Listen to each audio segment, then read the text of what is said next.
The fourth most famous Doppelbock and flagship beer of the world-famous and historic Paulaner brewery in Munich, Germany, Salvator has been called the industry standard, brewed with Hercules, Taurus, and Hallertauer traditional hops using Munich and Pilsner malts. Now, the Paulaner monks, who migrated from Italy, began brewing operations in 1634, and this Doppelbock was famously served instead of food during the Lenten season, and for this reason, it's often referred to as liquid bread. Now, the monks would offer this new style of beer to the public, in some cases as charity, which actually enraged other breweries who complained by way of a letter to Munich authorities. Now, that letter from the year 1634 was considered the birth certificate of the Paulaner brewery. Now, the name Salvator translates roughly to Holy Father beer. Over the years, Salvator has had a few refinements. According to their website, this unfiltered bottom-fermented double bock beer has been brewed for over 375 years, always adhering to the original recipe. The taste is unmistakable, with its smooth chocolate flavor and robust dark caramel maltiness.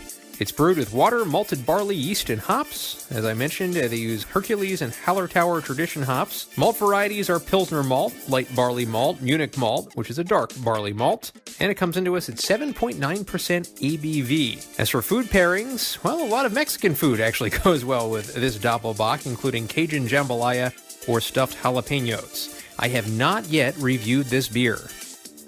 All right, doesn't get more Bavarian than this beer. Salvator, and of course it comes in a bottle that's 11.2 fluid ounces, as is the custom, I believe, in Europe. A nice bottle, beautiful looking kind of shape. Actually, you can see the Paulaner logo imprinted, maybe, kind of picking up a little bit. And we see some kind of a statesman with a wig on, toasting with a, I guess it's one of the Paulaner monks, it looks like. So, Salvator Doppelbock. Very interested in checking this out. On the back, it does have something that I failed to mention in my review, at least a blurb that I didn't mention. It says, quality and heritage brewed with uncompromising standards that strictly adhere to the Reinheitsgebot. I'm probably butchering that. That's, of course, that law that you can only use 4 ingredients in beers in Bavaria: water, hops, yeast, and malt. And of course, yeast was added later. It was just water, hops, and malt. Of course, nearly 400 years is how long that has been in existence. So this is a protected geographical indication beer from Bavaria. There's the seal of approval, or seal of certification, I guess you can call it. So let's see what we got here. And Paulaner Salvator. This is my first review and the first time I believe I've ever had this beer. I've never had it. A beer as historic as this and somewhat accessible. It took a couple of runs to a couple different places to find it. I finally found it. I'm very happy to have found it and to kind of sample this particular brew. So very fizzy head, a little bit lighter in color than some past Doppelbocks, I would say. Maybe a lighter brown. You can kind of see my hand through there. A nice fizzy head. I pour it in half of it. And we'll swish it around a little bit. I may do all my reviews in tulip glasses because I just think that these encapture the flavor a little better and let the flavor kind of gel together. Maybe I'll be on my way to being a master cicerone one of these days. Yeah, there we go. All those bubbles are gone now. Decent looking beer. A little more amber than I thought it was going to be, and a little less brown, but a nice look to it. Aroma-wise, definite malty aroma. A bit chocolatey. Definitely caramel, candy, molasses. And not much of a burnt sensation. So let's get the taste now of Salvator.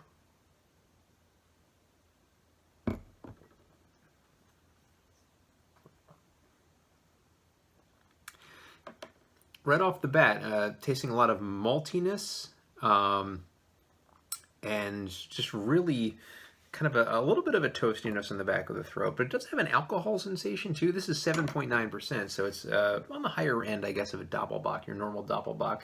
Of course, Troganator from Trogs is up there as well.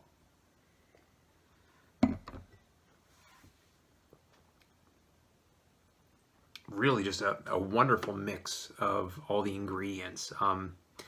Definitely tasting the malts, as I mentioned. Definitely tasting a little bit of chocolatiness, just a tad maybe, but mostly kind of the sugary kind of sense.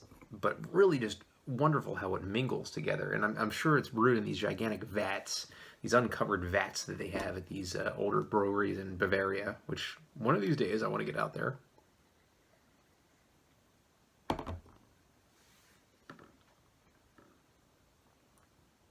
And a little bit, yeah, a little bit of a toastiness in the back, and just a perfect finish. I know in my review from a while ago, and I'm filming this before I've done my review for adhered, I guess, which is the 10th most popular Doppelbock, and I think I gave that a perfect score, 10 out of 10, and said nothing could top this. This beer, and it's been a long time since I had the other one, but this beer is definitely up there, and I'm curious to try the adhered beer and see if I still like it as much, or not as much, it's still like a 10 out of 10, because this one to me is the perfect Doppelbock. It is an industry standard as advertised. I like it a lot, and a lot of people compare it, or had compared it, or at least Beer Advocate had kind of compared it a little bit to Spot and Optimator. Nowhere near it. Spot and Optimator, I don't know whether it was the acquisition that kind of made it not quite as exquisite as this one is, or what, but this is the real deal. Paulaner Salvator is the real deal, for sure. So 10 out of 10. Love this beer. Great. Best Doppelbock I've had, I guess, since adhered. We'll see if it kind of compares.